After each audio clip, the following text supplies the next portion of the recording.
ఓం గం గణపతయే నమః. నమః శంభవే చ మయో భవే చ నమః శంకరాయ చ మయస్కరాయ చ నమః శివాయ చ శివతరాయ చ. ఓం నమః శివాయ. ఓం త్రయంబకం యజామహే సుగంధిం పుష్టివర్ధనం ఉర్వారుకమివ బంధనాన్ మృత్యోర్మృక్షీయమామృతాతో. ఓం మృత్యుంజయేశ్వరాయ నమః. ఓం శమగ్నిరగ్నివిష్కరశ్చన్నస్తపతు సూర్యః శంబాతో వాత్వరప అపసృదః. ఓం శం శనైశ్చరాయ నమః. జ్ఞానసిద్ధిని వీక్షిస్తున్నటువంటి ప్రేక్షకులందరికీ కూడా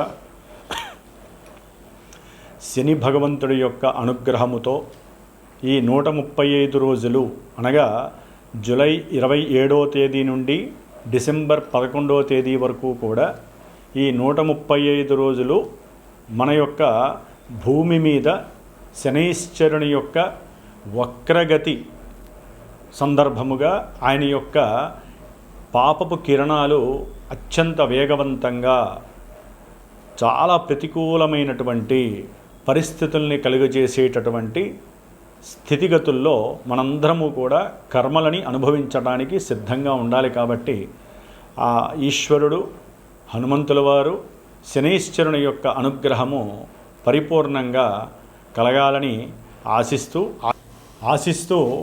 ఆశీర్వదిస్తూ మరి మనకి మేషరాశి నుంచి ద్వాదశ రాశులైనటువంటి మీనరాశి వరకు కూడా ఏ ఏ రాశుల వారికి ఈ యొక్క శనిగ్రహ వక్రత్వ ప్రభావము ఏ విధంగా ఉంటుంది, మరి ఈ రాశుల్లోనే కొంతమందికి ఏలినాటి శని ప్రభావము, అష్టమ శని ప్రభావము, అర్ధాష్టమ శని ప్రభావము, ఈ విధంగా శని యొక్క ప్రభావాన్ని ఎంతోమంది ఎన్నో రోజులుగా మరి ఆయన యొక్క వేదనకి గురై, ముఖ్యంగా కొంతమంది వారి యొక్క జన్మజాతక రీత్యా ఈ శని మహర్దశ జరిగేవాళ్ళు, శని మహర్దశలో రాహువు, రాహు మహర్దశలో శని, అట్లాగే శని మహర్దశలో శుక్రుడు, శుక్ర మహర్దశలో శని, శనిలో కేతువు, కేతువులో శని, ఈ విధంగా పాపగ్రహాలు శని కుజ, శని రాహు, శని కేతు, శని రవి, ఈ గ్రహాల యొక్క దశలు అంతర్దశల్లోనూ, శుక్రుడి యొక్క అంతర్దశల్లోనూ దశల్లోనూ ఈ యొక్క శని యొక్క ప్రాబల్యము అత్యంత మరి ఘోరాతి ఘోరమైనటువంటి ఎన్నో భావాలని ఆయన యొక్క కండిషన్లోకి తీసుకొని నానా రకాలైనటువంటి ఆటంకాలు, ఇబ్బందులు, ప్రతిబంధకాలు, సమస్యలు, తట్టుకోలేనటువంటి మానసికమైనటువంటి విచార దోషాలను కలుగజేసేటటువంటి శని భగవానుడు మరి పాపగ్రహమై, ఒక గ్రహము ఎప్పుడైతే పాపగ్రహమై వక్రిస్తుందో అది ఇంకా పాపత్వాన్ని ఇస్తుందని మన యొక్క శాస్త్రము తెలియజేస్తోంది. అయితే ఇక్కడ ఒక చిన్న విషయాన్ని గ్రహించాలి. మనకి జన్మరాశి అనేటటువంటిది మానసిక ప్రభావాన్ని మాత్రమే కలిగి ఉంటుంది, కలుగజేస్తుంది.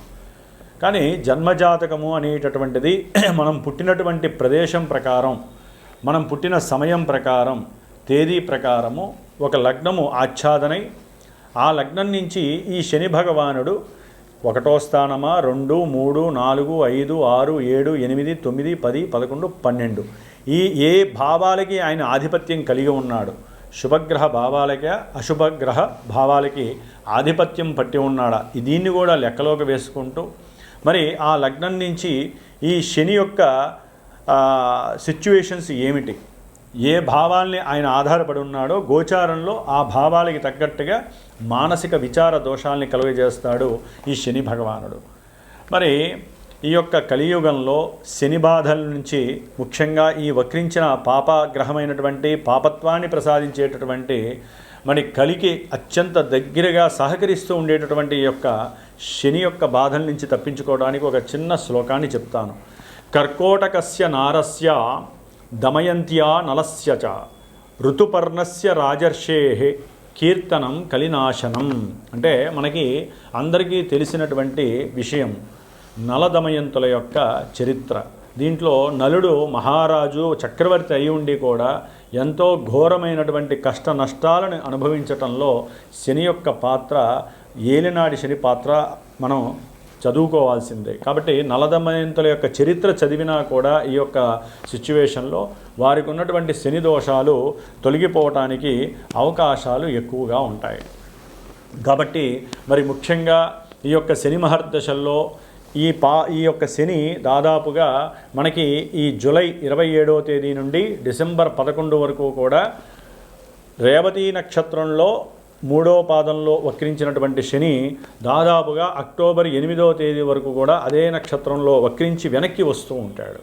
అట్లాగే ఈయన డిసెంబర్ 11 వరకు కూడా సొంత నక్షత్రంలో వక్రించడం ఇంకా ఘోరమైనటువంటి ప్రభావాలని మనకి ప్రసాదిస్తూ ఉంటాడు కొన్ని రాశుల వారికి. ఆ రాశులు ఏంటో మనం తెలుసుకుందాం.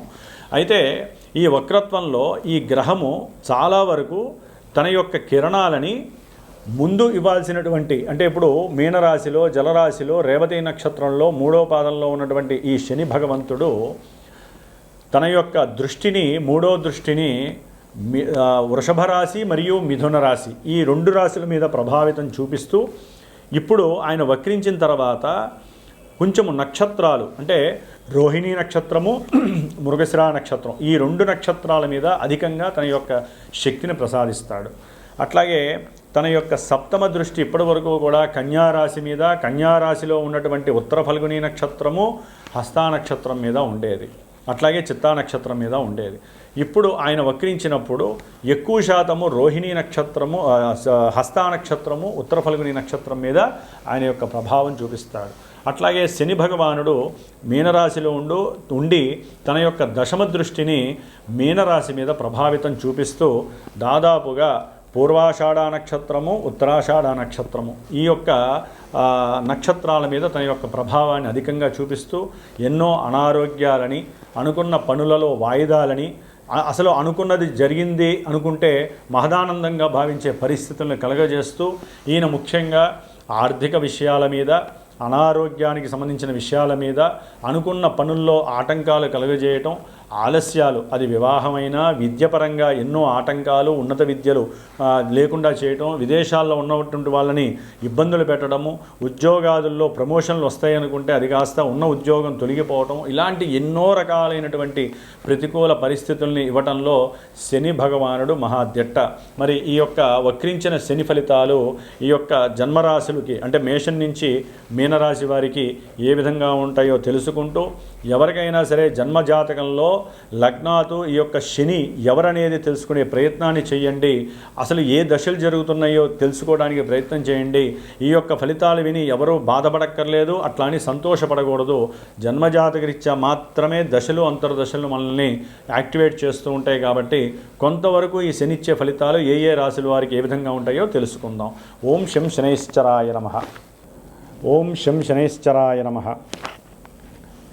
ఎవరికైతే గనక శని మహర్దశలు కానీ అంతర్దశలు జరిగిన పుష్యమీ నక్షత్రము, అనురాధ నక్షత్రము, ఉత్తరాభాద్ర నక్షత్రము ఈ నక్షత్ర జాతకులు కానివ్వండి, అట్లాగే కుంభరాశి, మీనరాశి, మేషరాశి, వృషభ రాశి, అట్లాగే మనకి ముఖ్యంగా కన్యారాశి, ధనుస్సు రాశి ఈ రాశుల వారు ఈ అంతర్దశలు దశలు జరిగేవారు తప్పకుండా శ్రావణ మాసంలో మనకి బహుళ శుద్ధ విధియ నుండి దాదాపు 19 రోజులు పంచమి వరకు కూడా నా యొక్క శ్రీమాతా జ్యోతిషాలయ పీఠంలో ఈ యొక్క శనిగ్రహ పీడలు బాధలు తొలగించటానికి ఒక దీక్షా కార్యక్రమం 19 రోజులు నిత్యము 1000 సార్లు శనికి సంబంధించినటువంటి మూలమంత్ర బీజాక్షరాలని అట్లాగే మూలమంత్ర వేదమంత్రాన్ని కూడా జపిస్తూ నిత్యము 19 రోజులు రుద్రుడికి శనిగ్రహ పాశుపత రుద్రాభిషేకాన్ని ఆచరిస్తూ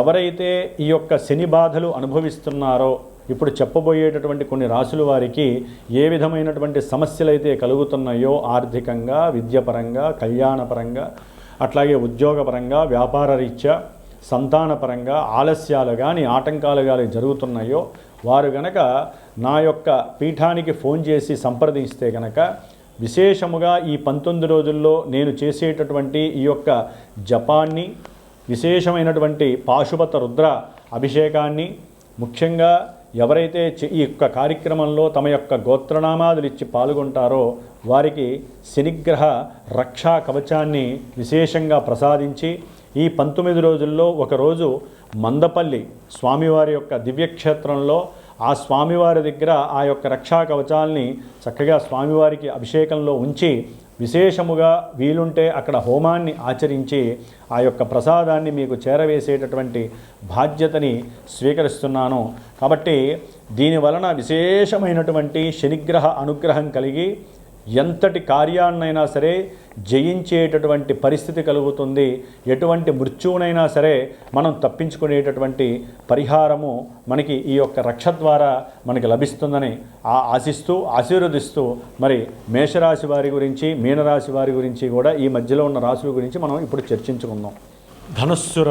ధనుస్సు రాశి వారికి మరి ఇప్పటి వరకు అర్ధాష్టమ శని ప్రాబల్యము వీరిని ఉక్కిరిబిక్కిరి చేసి ఆరోగ్యరీత్యా గృహ భూపరమైనటువంటి సమస్యలు, మాతృ సంబంధిత అనారోగ్య సమస్యలు, అట్లాగే ఉద్యోగాదుల్లో ఒక చోట స్థిరంగా ఉండాలి అనుకున్నా కూడా ఎన్నో రకాల ఆ స్థిరంగా ఉండడానికి ఎంతోమంది శత్రువుల్ని అధిగమించినటువంటి పరిస్థితులు. ఇది ఒక రకంగా అర్ధాష్టమ శని ప్రభావంతో విద్యార్థులకి, రియల్ ఎస్టేటర్స్కి అంటే భూ సంబంధిత వ్యాపారస్తులకి, అలాగే ఉద్యోగరీత్యా ఎన్నో ఇబ్బందులు, సంతానపరమైనటువంటి సమస్యలు, ఇట్లా ఎన్నో రకాలైనటువంటి ఇబ్బందులు ఈ యొక్క ధనుస్సు రాశి వారు పడి ఉండవచ్చు.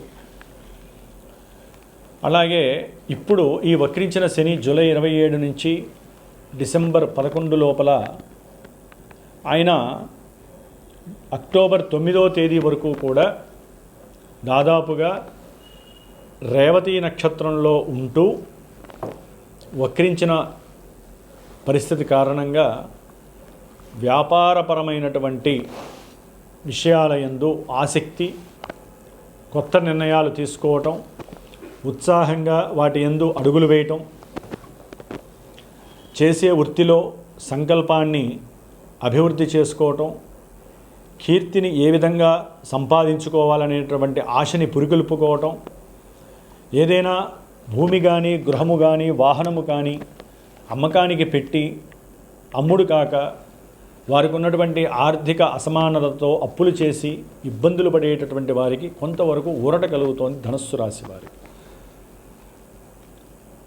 అయితే కొంతమందికి దూర ప్రాంతాలకి వెళ్ళేటటువంటి అనుకూలతలు కూడా కలుగుతున్నాయి ఈ వక్రించిన శని వలన ధనుస్సు రాశి వారికి.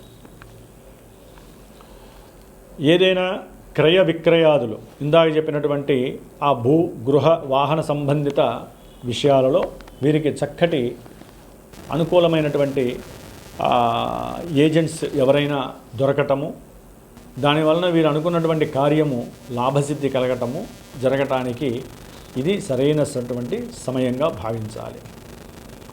సోదరులతో కానీ సోదరీమణులతో కానీ వీరు కొంత అనుకూలమైనటువంటి ఆనందాన్ని షేర్ చేసుకునే పరిస్థితి కలుగుతోంది.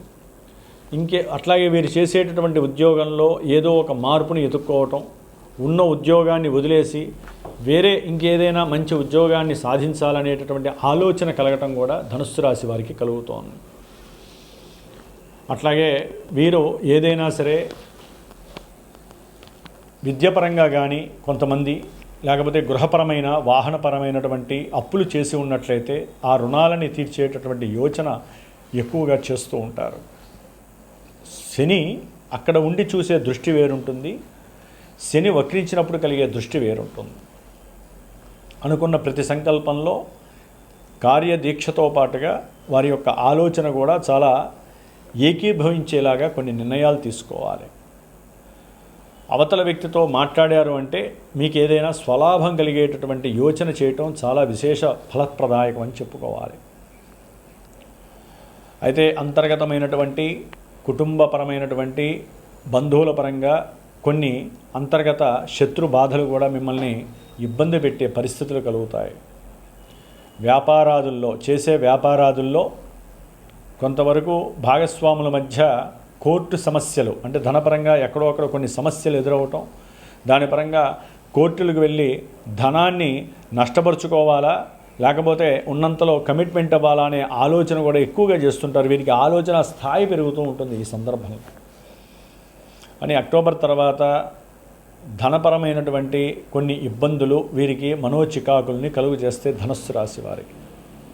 ఎందుకంటే శని సొంత నక్షత్రంలో వక్రించినప్పుడు పాపత్వాన్ని ఎక్కువగా ఇస్తాడు. గృహ సంబంధ ఖర్చులు అధికమవుతాయి. చేసే ఉద్యోగాదుల్లో కంపల్సరీ నెగిటివ్నెస్ ఎక్కువగా కనిపిస్తోంది. కాబట్టి జన్మజాతకంలో మీకు జరుగుతున్నటువంటి దశలేంటో అంతర్దశలేంటో తెలుసుకునే ప్రయత్నం చేసి గోచారంలో మానసికంగా, ఆర్థికంగా, ఉద్యోగరీత్యా, వ్యాపారరీత్యా, భార్యాభర్తల మధ్య తగవులు ఎందుకు వస్తున్నాయి, గొడవలు ఎందుకు అవుతున్నాయి, మానసికంగా ఎందుకు అప్రశాంతతగా ఉంది, కుటుంబంలో ఎందుకు సమస్యలు, ఇవన్నీ కూడా ఆలోచించే స్వభావాన్ని కలిగి ఉంటారు. కాబట్టి ఇవన్నీ కూడా జన్మజాతకంలో జరిగే దశలు అంతర్దశలకి ఎక్కడో అక్కడ లింక్ అయితే తప్ప ఇవన్నీ జరగవు. కాబట్టి వీటిల్లో ఎక్కడైనా ఇంకా ఘోరమైన పరిస్థితులు ఉంటే ఈ నెంబర్కి ఫోన్ చేయండి. నేనే డైరెక్ట్గా మీతో మాట్లాడతాను. మీ జాతక పర్యవేక్షణ మీరు తెలుసుకోండి. వాటికి సంబంధించి ఎక్కువగా తట్టుకోలేని సమస్యలు ఏదైనా ఉంటే, ఎందుకంటే శని కర్మఫలదాత, ఆయన ఎక్కువగా ఆరోగ్యం మీద, అట్లాగే ధనం మీద, ఉద్యోగ వ్యవస్థ మీద, అనుకున్న కార్యాలు అన్నీ కూడా వెనక్కి వెళ్ళటం, ప్రతిదీ కూడా ఆయన నెగిటివ్నెస్నే ఇస్తూ ఉంటాడు. దాని ద్వారా మనిషి తన ఆలోచన మార్చుకుంటాడు, తన వెళ్ళే రూటుని మార్చుకుంటాడు. ఎంత కష్టాన్నైనా సరే అధిగమించి తను అనుకున్న ప్రయత్నాన్ని చేయాలని సంకల్పిస్తాడని శని యొక్క నిర్ణయం. కాబట్టి ఇక్కడే మనం భరాయించే తత్వాన్ని కలిగి ఉండాలి. కాబట్టి ధనుస్సు రాశి వారికి కొంత అనుకూలమైనటువంటి పరిస్థితులు కలగవచ్చు అని అభిప్రాయము. అది జన్మజాతకంలో మీకు ఏదైనా దశలు కానీ అంతర్దశలు లగ్నానికి అనుకూలంగా ఉంటే గనక కొంతవరకు ఇది అనుకూలత్వం. ఓం శం శనైశ్చరాయ నమః.